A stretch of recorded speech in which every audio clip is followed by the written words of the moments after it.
பொம்மையோட முதுகுல ஏதோ கிறுக்கி இருந்துச்சு. அது ஒரு குழந்தையோட கையெழுத்து மாதிரி தெரிஞ்சுது. இது ஏதோ பேரு மாதிரி இருக்குன்னு ரவி சொன்னான். அவங்க அதை அழிக்க முயற்சி செஞ்சாங்க, ஆனால் முடியல. ஆனால் அந்த கிறுக்களை தொட்டதும் பொம்மையோட கண்கள் திடீர்னு பிரகாசமாக மின்னிச்சு.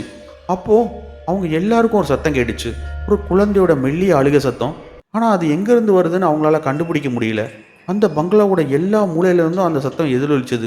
ரவி யாரோ நம்மளை பயமுறுத்த ட்ரை பண்ணுறாங்கன்னு தைரியமாக சொல்ல முயற்சி செஞ்சாலும் அவனோட குரல்களில் பயம் அப்பட்டமாக தெரிஞ்சுது. டார்ச் லைட் திடீர்னு அணைஞ்சடைஞ்சு எரியுது. ரூமில் ஒரு மெல்லிய குளிர் பரவுச்சு. சுபாஷ் கையிலேருந்து பொம்மையை கீழே போட்டான். அது அவன் கையை சுட்டுச்சு. ஷாக் அடித்த மாதிரி இருந்துச்சுன்னு அவன் நடுங்கினான். இது ஏதோ அமானுஷம்னு அவங்களுக்கு புரிய ஆரம்பிச்சிது.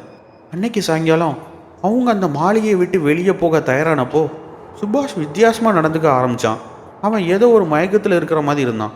சுவத்தை பார்த்து தனக்குத்தானே பேசிக்கிட்டான். அந்த பொம்மை என்ன கூப்பிட்ற மாதிரி இருக்குன்னு அவன் முணங்கினான். இந்த பயங்கரமான கதையை நீங்கள் முழுசாக பார்க்க லிங்கை கிளிக் பண்ணி ஃபுல் வீடியோ பாருங்கள். இந்த வீடியோ உங்களுக்கு பிடிச்சிருந்தா ப்ளீஸ் ஒரு லைக் பண்ணுங்கள்.